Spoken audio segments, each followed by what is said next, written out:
welcome to my talk, The Tyranny of Data. It sounds like a dark, depressing talk, and it's not supposed to be like that. It's going to be about the good things that you can do with your data, but first we're going to have to talk a little bit about all the bad things that data maybe causes us in our daily working lives. My name is Sam Newman. I'm sort of here because I'm one of the people known for being an expert in the area of microservices. I actually wrote a couple of books on the topic. So my first book, Building Microservices, was out several years ago. And I've just released a new book called Monolith to Microservices, which is all about how you take big existing systems and break them apart. And part of what you have to do when you break those systems apart is dealing with the data. And we'll come back to the aspects of databases and microservices a little bit later on. But to start off with, we should talk about data. Data is wonderful stuff. Data helps us get information about what our customers want and what they need. It gives us information about how we can help people. It's sort of the lifeblood of so much of what we do. And an awful lot of what our lives are as software professionals is working and managing and looking after data. Look, as a computer programmer, 75% of your professional life is going to be taking data out of a database and putting it on a screen. And if you're very lucky, the other 25% of your career is going to be taking data off that screen and putting it back into a database of some sort.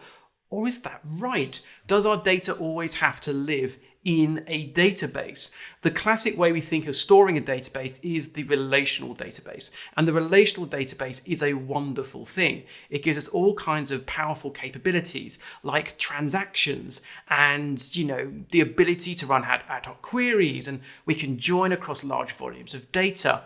But relational databases always kind of want to have all the data in it. We keep putting more and more data in it. It grows over time.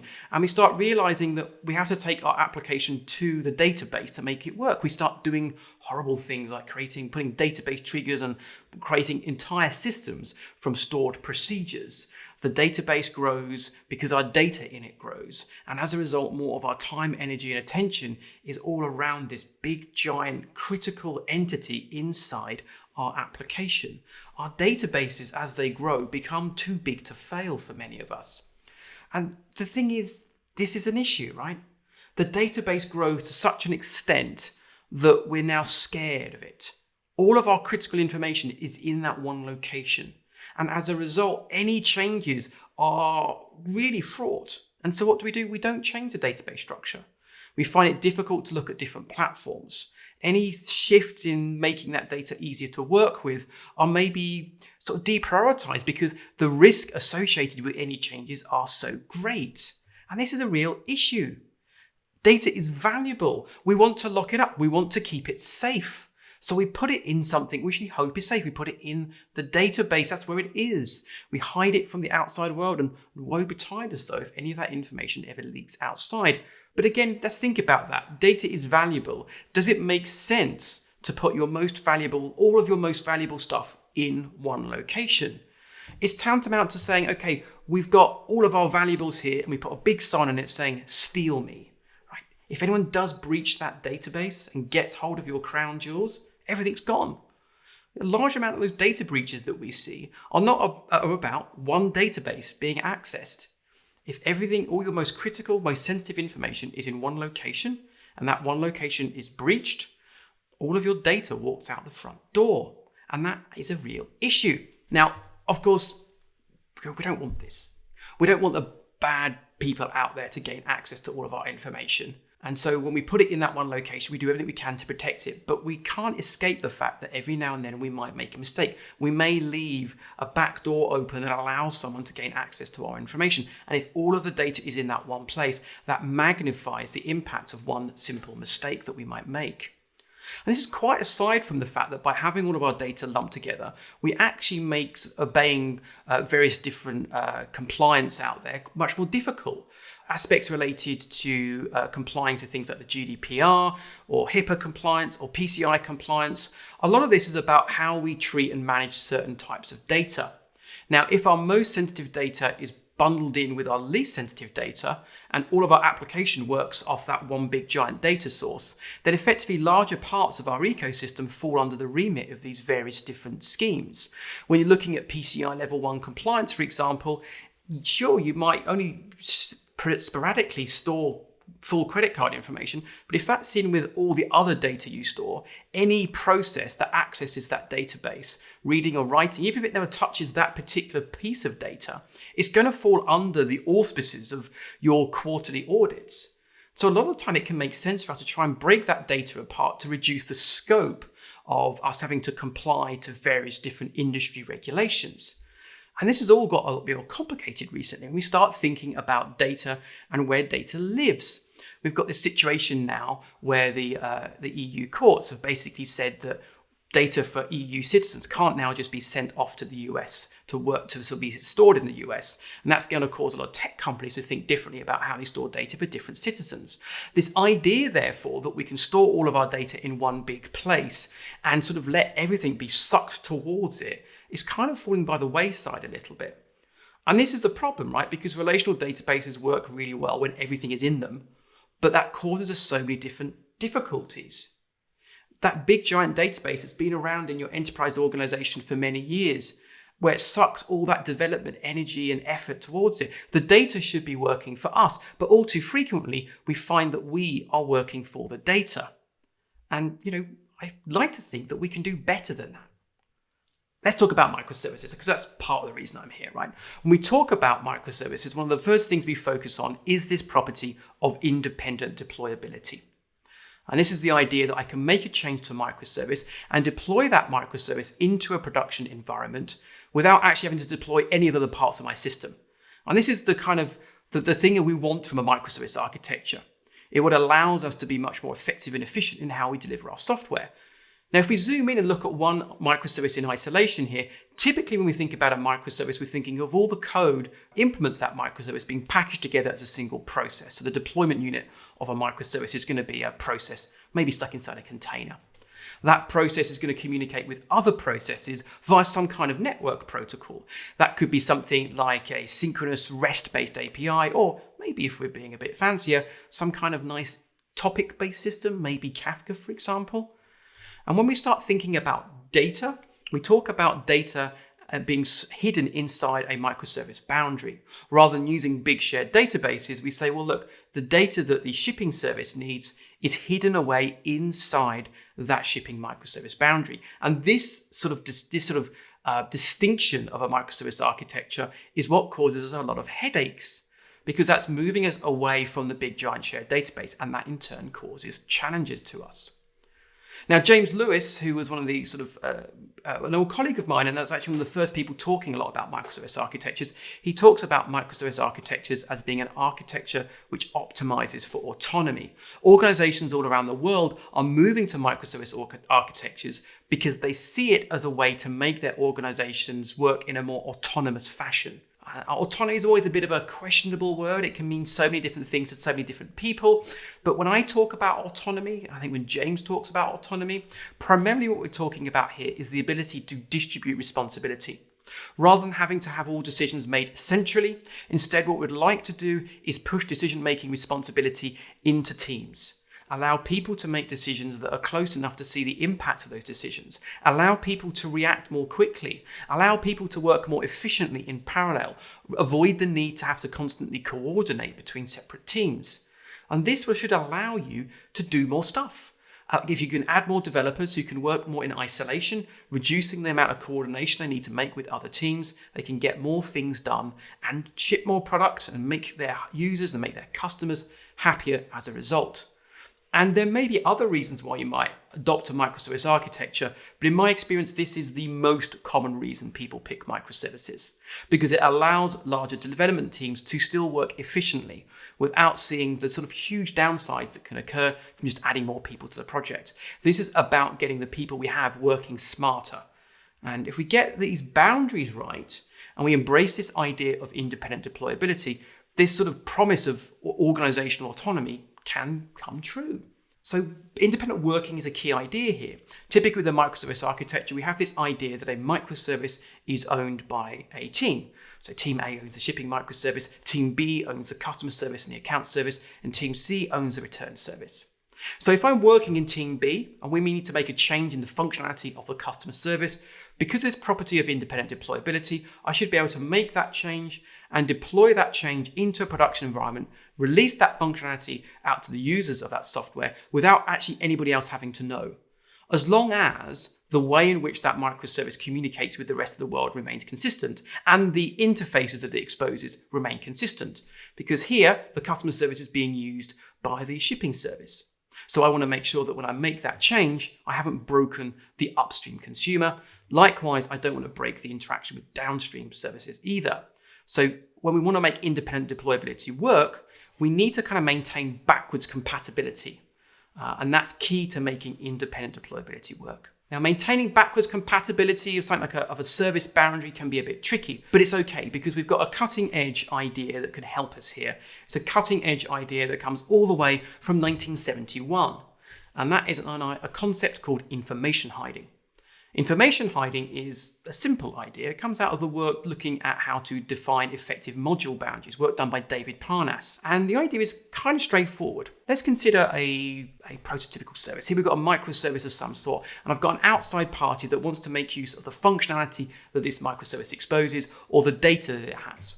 Now, we could decide to allow that upstream consumer to just reach into all the internals of this microservice, reaching directly into the database, directly accessing kind of internal objects and implementation details.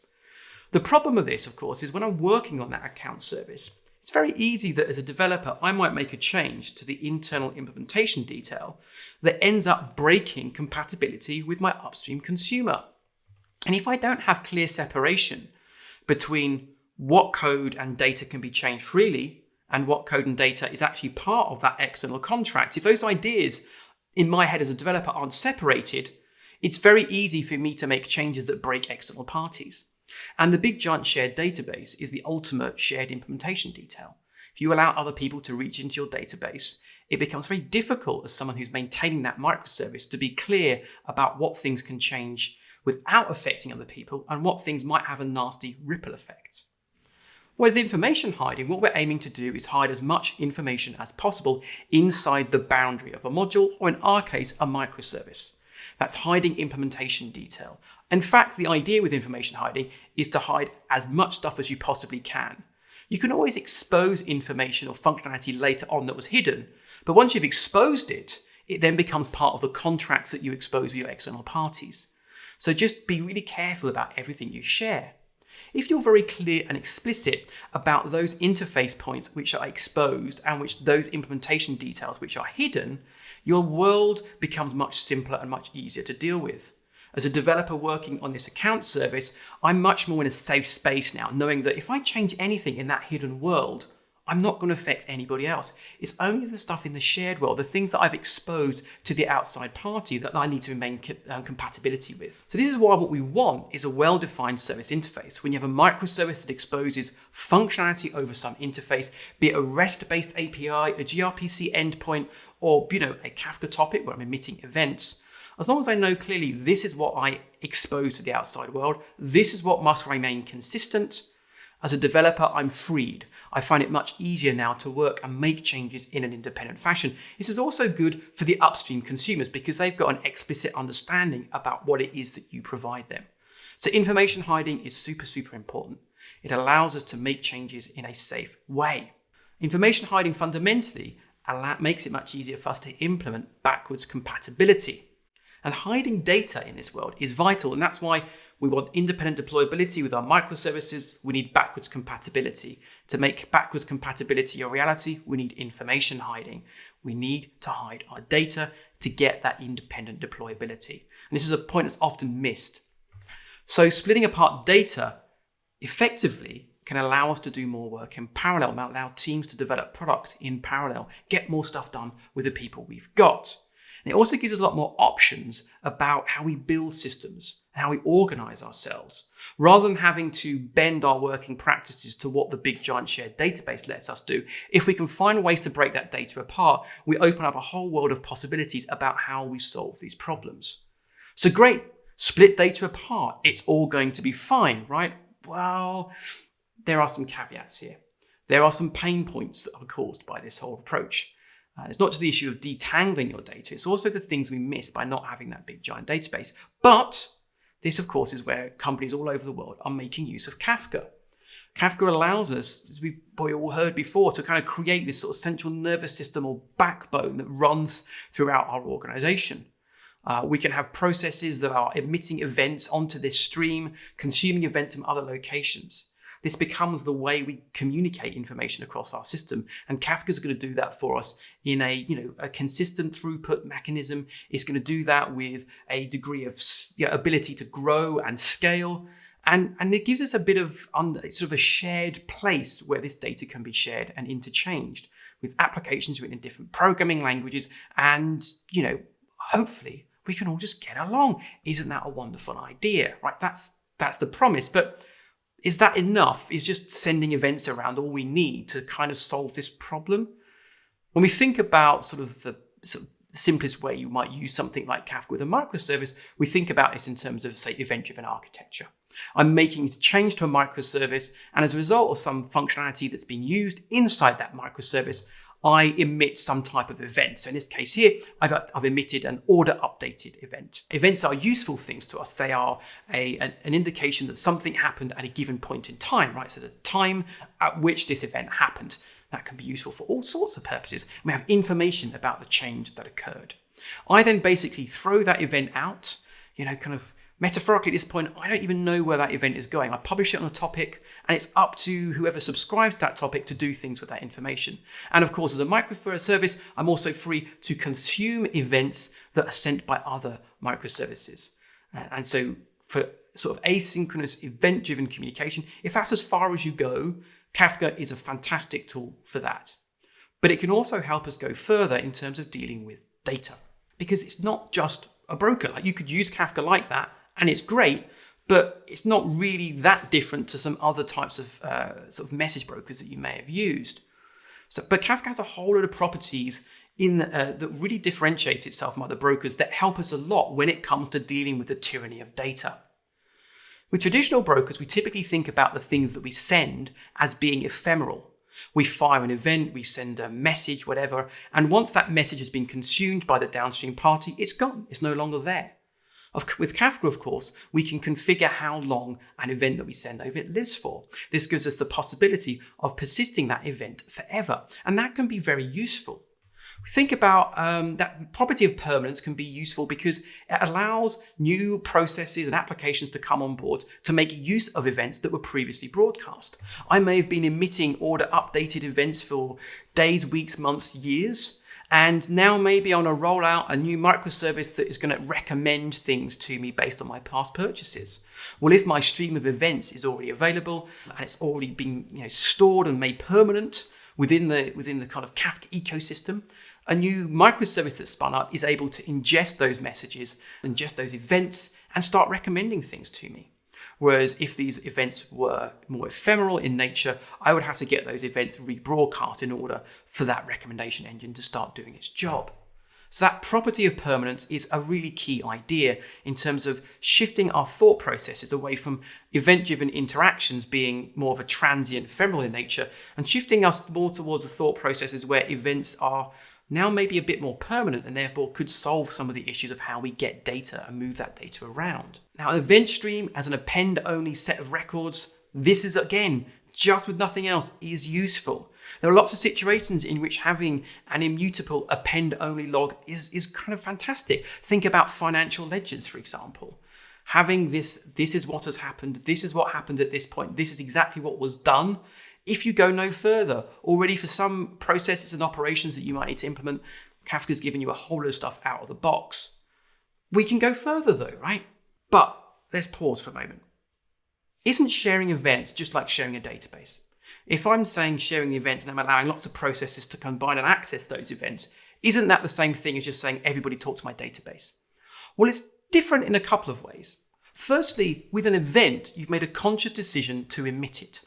You said, this is something that I'm happy to expose to the outside world. And hopefully some conscious thought has gone into that.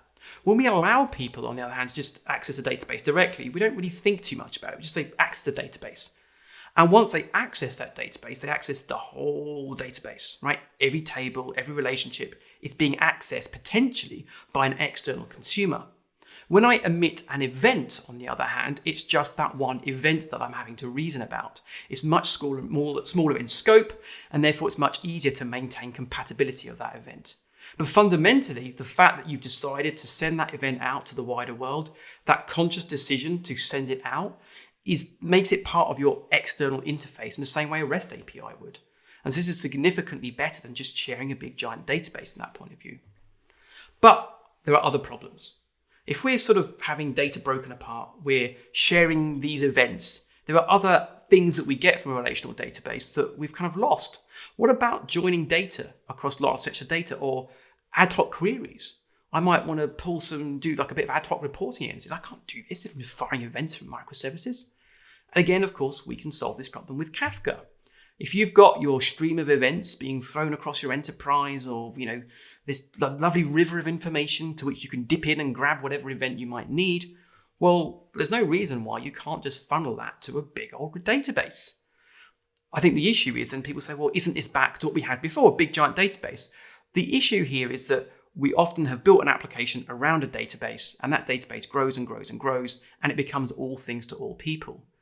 If what we want is a database dedicated for reporting, for doing things like ad hoc querying, we can design the schema, we can pick the technology that's fit for that purpose, picking the right tool for the job. We can then use Kafka to bring all of that information from us from all different systems and funnel it into the location we need. This pattern's kind of called the reporting database. The idea here is that rather than sort of tying your reporting workflows to reading data from inside an application, instead you have a dedicated location where that data is made available to you. And this is a really useful model. We're decoupling how an application might store data for sort of online transactional processing reasons. And instead we're saying, no, this is the world where you do your ad hoc queries and you do your joins. You pick the right technology, you can attach Tableau or Click or whatever else it is to those systems. And the workflows really for people saying data warehousing and analytics don't necessarily need to change. We've made an architectural change by breaking our data apart, by breaking our workloads apart, but Kafka can still ensure we can carry on operating with workflows that are familiar to us. And Kafka and associated tools help. Now, of course, we can do things like I'm just going to fire an event and then have something that reads that event and writes it into a database. And sure, I could do that. But, we could go a bit further. I'm sure, some of you have heard of DEBEZIUM. DEBEZIUM is fantastic. I don't know if I'm pronouncing it correctly, but that's how I say it. DEBEZIUM is a really useful open source tool that makes this whole process much easier. What DEBEZIUM can do is it works like a change data capture tool. So change data capture processes work by looking at changes made in a database, specifically look at the commit log. Whenever you make a change in state in a database, it's actually appended to a commit log. Tools like DEBEZIUM look at that commit log. When a new entry appears, they trigger some behavior. DEBEZIUM runs as a Kafka connector. What it does is when you write into your database, you can configure which parts of that database it cares about. You can pick up that data and send it somewhere else. So this becomes a very good way of getting data out of your microservices and putting it into, say, an analytical system. This can also be incredibly useful if what you're trying to do is actually pull data in from maybe other legacy systems that can't be changed as easily. And there's no surprise that DEBEZIUM is so widely used for this purpose because it is fantastic at that. So we've broken data apart, DEBEZIUM and Kafka together can help us bring that back together again. So that's cool, but that feels like we're still kind of just recreating, at least from a reporting point of view, a bit of an old-fashioned world. And there's nothing wrong with that. There's some fantastic things that we can do with kind of reporting databases and data warehousing. But, we were promised jetpacks. So is there something else that we can do in this situation? And this is, to me, is what's got me really excited over the last few years. It's been seeing the development of KSQL, now what we call KSQL DB. So KSQL DB allows us to kind of create SQL-like statements that allow us to do sort of stream processing either in Kafka clients or in a dedicated KSQL DB server. So what I can do is say, okay, I've got my order service. I'm emitting these events, these order updated events, right? So I'm going to say the orders are being placed. And so I could create a push query that basically is like a constantly updating query. So I can define that query using a SQL-like syntax. I can then effectively have that dynamically updating so I can subscribe to the results of that query. And as these new events appear on that stream, this is going to automatically update and give me a running total, telling me how much money we've made today. And that's kind of fantastic, right? So rather than having to write a dedicated program that reads a stream and updates a count and then emits a count, I can just take a query, run it on KSQLDB, subscribe to the results. Really, really simple. It's a great idea. We can go further, of course. And this where things start getting interesting is when you start crossing the streams, right? Rather than running a query on just one topic, right? What happens if I want to start pulling information together from multiple different locations? Maybe what I want to do is say, well, I've got all these orders coming in, but I want to see how much money we're making on a genre by genre basis. We're selling pop CDs, rock CDs, Hoover Core CDs. What segment of our market are we making the most money in? Now, the order placed events don't contain the information we need. They just say, this is how much this order cost. We need information from another source. And the catalog service is where all the information about the albums that we sell, the CDs that we sell, we're a cutting edge organization over here in the UK, all of that information is coming in those events. So we can define a push query that pulls in information from the genre associated with a compact disc. And when that gets sold, we're able to associate the sale to the right genre. So we can now have a lovely updating table showing us that rock's doing okay, hip hop's doing even better, but our biggest seller is obviously, as it always should be, Death Polka. And we sold over $2,500 worth of Death Polka today, which I think is a good day's business. So these push queries are fantastic. They're like kind of SQL statements and selects on steroids because they are dynamic. They continually update. And for sort of asynchronous workflows, they're really great. And they sort of, if you're already in that asynchronous event-driven world, they fit that mindset so well. But of course, we often have different kinds of interactions we want. We want to be able to ask just ad hoc questions like, what's the state of a given thing? How many orders has Sam placed today? Or what was Sam's most recent order? And before, that was a bit difficult when all we had were these sort of push queries, but now we've also got pull queries. So I can ask questions like, what was the most recent order by Sam? And this is moving me more to a world where it just looks like a traditional select statement to an extent. From the point of view of the application making that request, it's like I'm talking to a database. It doesn't feel fancy in a way. So we've kind of started to make Kafka be real time. It can bring data together from different places. I've got these amazing sort of streaming updating queries. But if all I want is to use it kind of like a normal relational database, guess what? I can kind of do that too. So this for me is what's so exciting about the tooling in this space, right? We're moving from a world where we had to work for our data. And now we're kind of moving to a world where we've recognized that if we can break that data apart, it gives us all these great benefits in terms of independent working, but all these challenges too. And some of the stuff in this ecosystem and some of the advances that have been happening in KSQL and KSQLDB, they just make me feel like, okay, we've actually kind of come up with some solutions to that whole problem. We can have our cake and eat it. The data is now working for us more than us working for the data. So I'm not going to lie to you and say that this is going to necessarily be an easy journey. I think going from a standing start to we're all in on KSQLDB, that's a lot to bite off. But I think you can see a sort of a gradual progression of ideas here. Just using something like Kafka initially to just move data around, putting data into your data warehouse, for example, getting yourself familiar with that ecosystem. Then you start doing a little bit of push query stuff here and there. And then eventually you might find that you can push all of that work into the KSQLDB ecosystem. So there's a lot of ideas here and thinking about, well, how do I get my head around this? Where are there resources that I can look at to get to think about these ideas?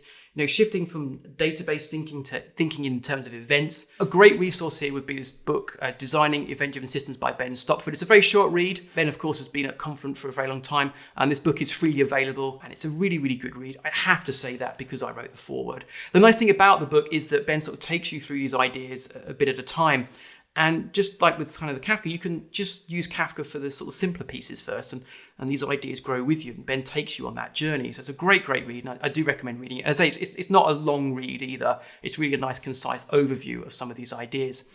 The other thing that can be really challenging in this ecosystem is the process of breaking your database apart in the first place. I cover that in a lot of detail in my book, Monolith Microservices, specifically chapter 4. I talk about all horrible things like what happens when you have to break a join relationship and these sorts of things. If you want to know more information about the work that I do training, advisory, and consultancy services for companies all over the world. You can find information at my website. You can also find information there about what's happening with the second edition of Building Microservices, which is a work in progress. I'm hoping it's going to be released towards the middle of next year. I really hope you've enjoyed the summit so far, and I hope you enjoy the rest of the time here as well. And thanks so much for watching.